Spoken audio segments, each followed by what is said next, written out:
Shalom Bapak Ibu dan Saudara-saudara sekalian. Saya ucapkan selamat datang dan selamat bergabung di channel YouTube saya. Pada kesempatan ini saya akan mencoba untuk share bagaimana cara mudah membuat khotbah. Video ini sebenarnya adalah video berseri, ada 3 video yang saya siapkan. Sehingga dengan ketiga video ini saya berharap setelah kita menontonnya, Bapak Ibu dan saudara-saudara sekalian bisa membuat khotbah yang menarik, yang sistematis, yang mudah dipahami, sehingga pendengar kita yang mendengar khotbah kita akan diberkati oleh khotbah kita. Dan pada video yang pertama ini saya akan menjelaskan dan memberikan contoh kepada kita bagaimana merumuskan tema hingga membuat garis besar khotbah dengan sangat mudah. Kita mulai dengan struktur khotbah. Jadi sebenarnya khotbah itu terdiri dari teks. Jadi teksnya saya ambil dari mana, lalu temanya apa, dan strukturnya itu ya, khotbah itu sebenarnya terdiri dari pendahuluan, isi khotbah dan penutup. Lalu di dalam pendahuluan itu nanti kita akan isi dengan ide khotbah. Lalu ada kata-kata pendahuluan, ada kalimat tanya ya yang menanyakan tema yang kita bawakan. Lalu ada kalimat peralihan. Lalu isi khotbah kita itu terdiri dari garis besar atau outline khotbah. Jadi kalau khotbah harus ada garis besarnya sehingga mudah dipahami oleh pendengar. Lalu garis besar itu harus dijelaskan. Lalu nanti kita coba buat ilustrasi supaya khotbah kita menarik. Di setiap garis besar itu harus ada ilustrasi. Lalu setiap garis besar itu harus ada penerapannya. Lalu yang terakhir, penutup. Jadi ini Bapak Ibu dan Saudara, struktur khotbah itu sebenarnya seperti ini. Nah, kita mulai ya dari pertama. Bagaimana membuat tema khotbah? Nah, tema itu sebenarnya merupakan pokok pikiran, yaitu pokok pikiran yang terkandung di dalam sebuah nas atau teks. Nah, karena tema akan mengarahkan kita kepada tujuan khotbah, maka tema tidak boleh terlalu luas atau terlalu umum. Nah, tema itu harus dibuat lebih spesifik atau lebih khusus. Jadi nggak boleh terlalu melebar, nggak boleh terlalu luas. Dia harus dibuat spesifik. Nah, kalau kita perhatikan pada khotbah-khotbah kekinian, khotbah masa kini, tema itu bahkan dirumuskan dengan sebuah frasa yang cukup pendek dan menarik.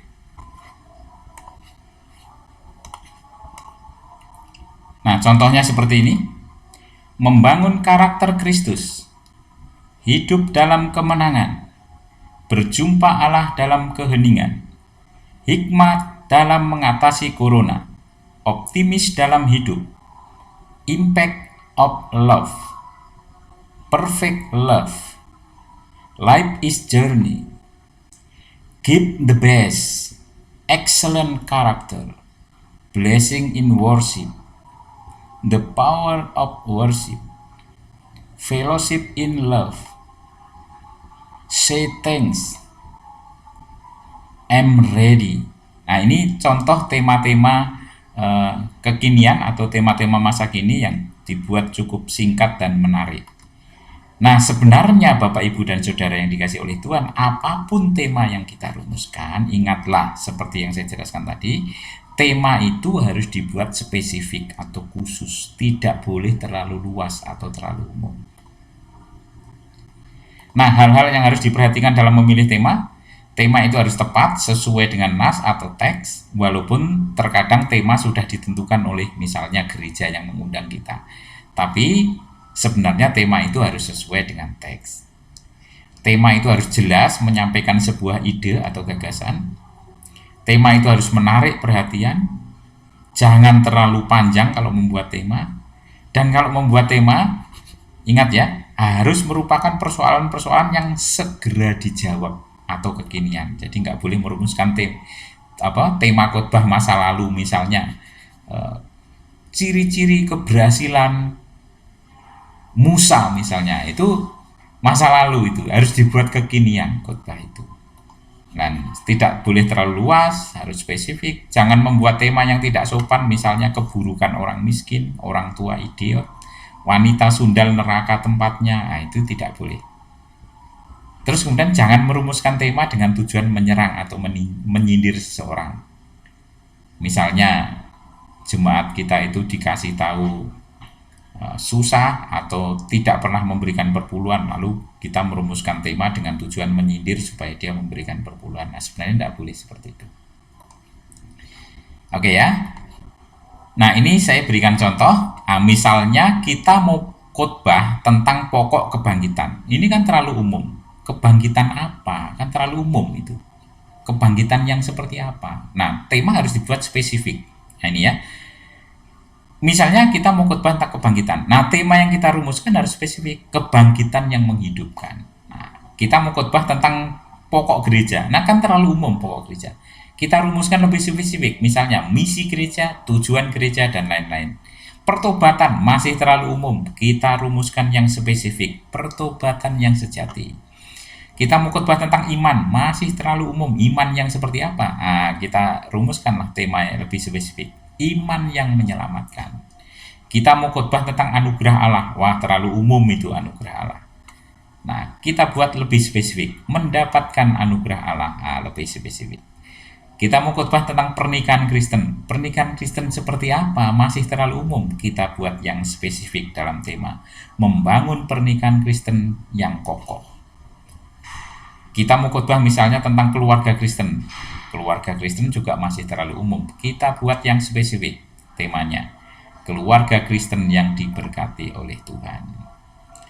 Jadi itu contoh-contoh yang bisa saya berikan. Lalu jika tema yang sudah kita rumuskan ini ya masih dirasa terlalu luas, maka kita bisa memberikan kata-kata kunci itu ditambahkan untuk lebih mengkhususkan atau menspesifikkan tema khotbah kita.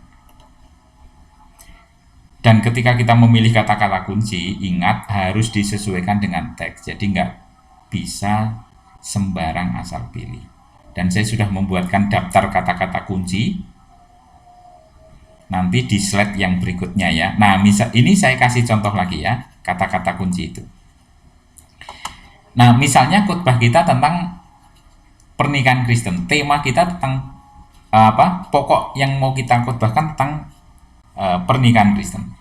Nah, ini kan masih terlalu luas. Nah, tema harus dibuat spesifik. Pernikahan Kristen yang kokoh. Nah, kata-kata kunci itu di mana? Nah, ini ya. Nah, ini kata-kata kunci. Pernikahan Kristen yang kokoh. Nah, misalnya ini sudah kita spesifikkan tapi masih terlalu luas, kita kasih kata-kata kunci. Kata-kata kuncinya mana? Ini. Ciri-ciri. Nah, jadi sekarang lebih spesifik lagi. Ciri-ciri pernikahan Kristen yang kokoh. Nah, ini sekarang lebih spesifik lagi. Masih pokok yang sama. Misalnya kita mau khotbahkan tentang pernikahan Kristen. Nah, ini masih terlalu luas, kita spesifikkan lah menjadi membangun pernikahan Kristen yang kokoh. Nah, misalnya ini masih terlalu luas lagi. Nah, kita kasih kata-kata kunci sehingga menjadi lebih spesifik. Gitu ya.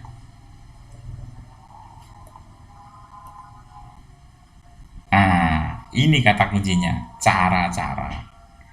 Jadi sudah kita rumuskan tema misalnya ya, dari pernikahan Kristen kita tambahin kata membangun, kita tambahin kata yang kokoh, masih terlalu luas, kita tambahkan kata-kata kunci, cara-cara membangun pernikahan Kristen yang kokoh, lebih spesifik lagi.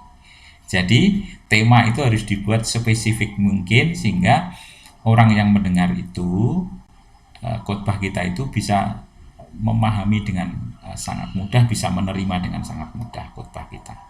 Ini daftar kata-kata kunci yang tadi saya bilang akan saya berikan di slide yang berikutnya. Jadi cukup banyak ini kata-kata kunci ini. Nah, kata-kata kunci ini bisa kita pilih, kita tempatkan di tema bisa, atau kalau tidak mau di tema, ya tidak mau ditaruh di tema, tidak usah. Kata-kata kuncinya itu disembunyikan saja, nanti dimunculkan di kalimat tanya yang akan saya jelaskan berikutnya. Tapi yang jelas kata-kata kunci ini akan menolong tema khotbah kita itu lebih spesifik. Jadi seperti itu ya.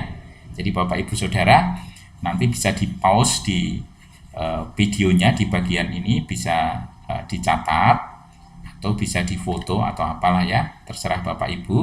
Nah, pokoknya ini daftar kata-kata kunci bisa kita tambahkan kalau belum ada di sini.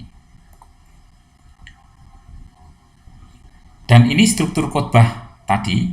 Nah, kata-kata kunci itu bisa ditaruh di kalimat tanya, tapi juga kita bisa taruh di tema. Itu ya. Jadi bisa taruh di sini, bisa taruh di sini. Nah, saya sudah menjelaskan ini tema tadi, bagaimana merumuskan tema sudah saya jelaskan. Selanjutnya saya akan menjelaskan tentang kalimat tanya ini dan kalimat peralihan. Lalu setelah kalimat tanya dan kalimat peralihan, saya akan menjelaskan tentang garis besar atau outline khotbah. Begitu ya. Nah, kita mulai bagaimana membuat kalimat tanya. Kalimat tanya adalah sebuah kalimat yang berisi pertanyaan yang diajukan untuk mempertanyakan kedalaman tema khotbah kita sesuai dengan teks yang akan dikhotbahkan. Caranya bagaimana? Caranya dengan menambahkan kata pertanyaan plus kata-kata kunci di depan tema khotbah. Mudah ya. Jadi menambahkan kata pertanyaan plus kata-kata kunci di depan tema khotbah. Kata-kata pertanyaannya itu apa saja? Apakah, bagaimanakah, mengapa, kapan, di mana, dan lain-lain. Nah, ini saya kasih contoh. Nah, misalnya tema kita pernikahan Kristen yang kokoh. Kita kasih kata-kata kunci. Kata kuncinya ciri-ciri. Lalu kemudian kita kasihlah pertanyaan. Kata pertanyaan. Kita pilih ya dari kata-kata pertanyaan ini bagaimanakah. Nah, sehingga kalimat tanyanya sekarang sudah lengkap nih. Bagaimanakah ciri-ciri pernikahan Kristen yang kokoh itu? Nah, supaya enak toh kalau dibaca jadi ditambahin itu. Ada contoh yang kedua. Misalnya kata kunci itu melekat dengan tema. Nah, sikap ini kan termasuk kata-kata kunci ya. Dalam daftar kata kunci tadi ada sikap-sikap. Nah, pokok yang kita khotbahkan itu hidup pelayan Tuhan. Nah, kita mau masukkan kata kunci di tema ini menjadi sikap hidup pelayan Tuhan. Nah, lalu kita tambah di depannya kata pertanyaan, bagaimanakah sikap hidup pelayan Tuhan itu? Nah, seperti itu. Mudah ya membuat kalimat tanya. Oke. Nah, ini kalimat tanyanya di sini, lalu kata kunci plus tema ini jadi satu. Tadi sudah saya jelaskan. Nah, sekarang bagaimana cara membuat kalimat peralihan? Tadi kan setelah kalimat tanya ada kalimat peralihan.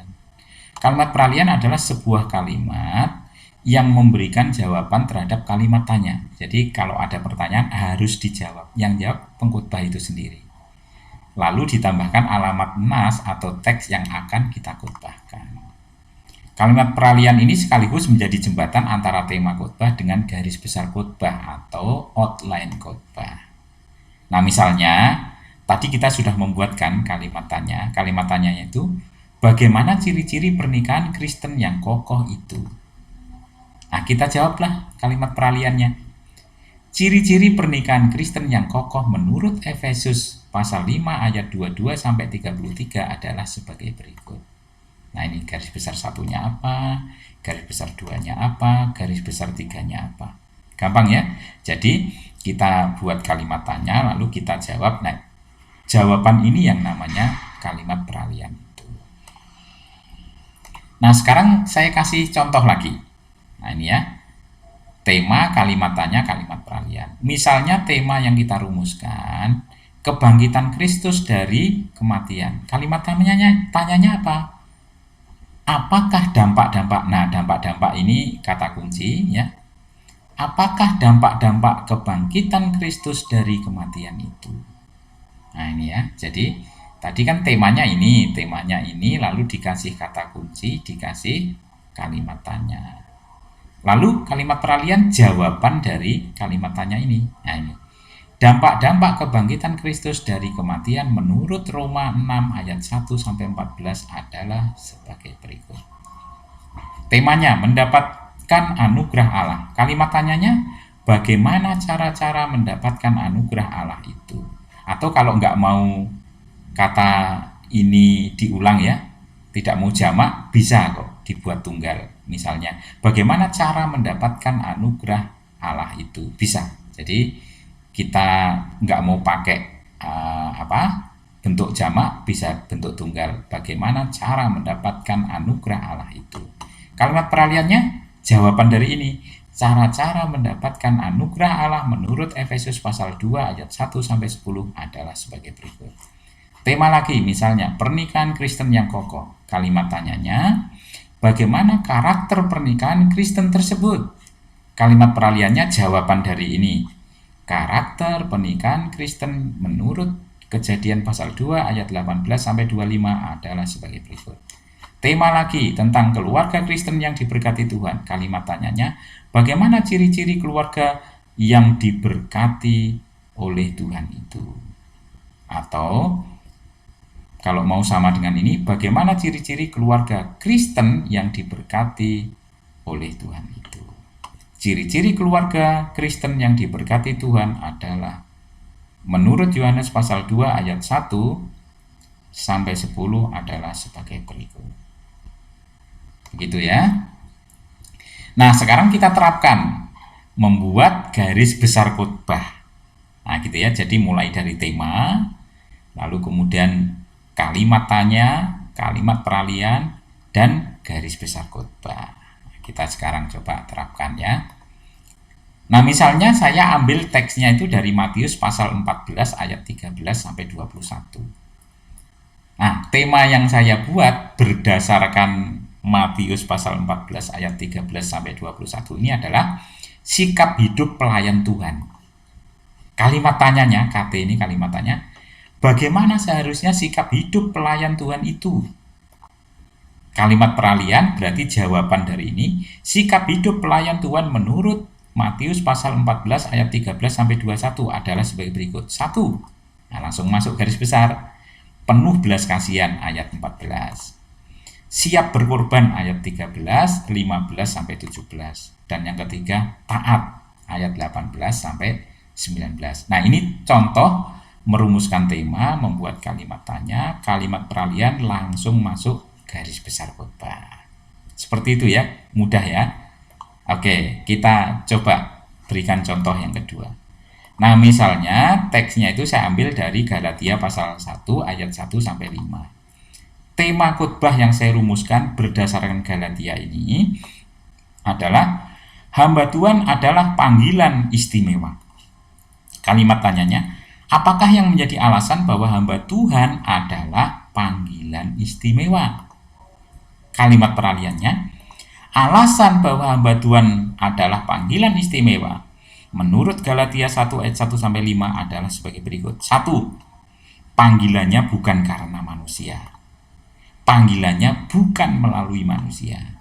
Panggilannya karena Allah. Nah, coba ya, kalau saya membuat garis besar kan dia sistematis. Nah, supaya enak orang yang mendengarnya. Jadi sesimpel itu Bapak Ibu dan Saudara sekalian.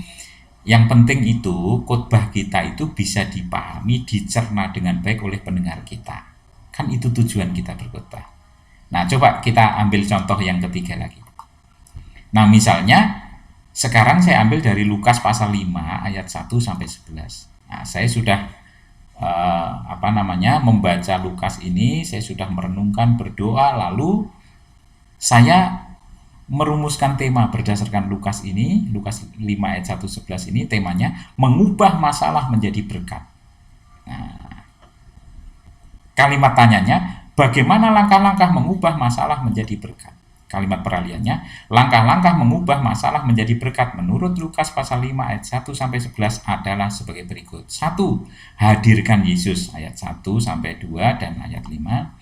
Taati firman-Nya ayat 4-6, 7-9. Dan yang ketiga, terapkan prinsip diberkati untuk memberkati ayat yang ke-7. Demikian Bapak Ibu penjelasan saya. Cukup mudah bukan membuat khotbah itu, merumuskan tema hingga membuat garis besar khotbah. Silakan Bapak Ibu Saudara praktekkan di rumah. Saya yakin Tuhan akan menolong kita bisa membuat khotbah dengan bagus, dengan menarik, dan pendengar atau jemaat yang mendengar khotbah kita diberkati oleh Tuhan. Tuhan memberkati kita.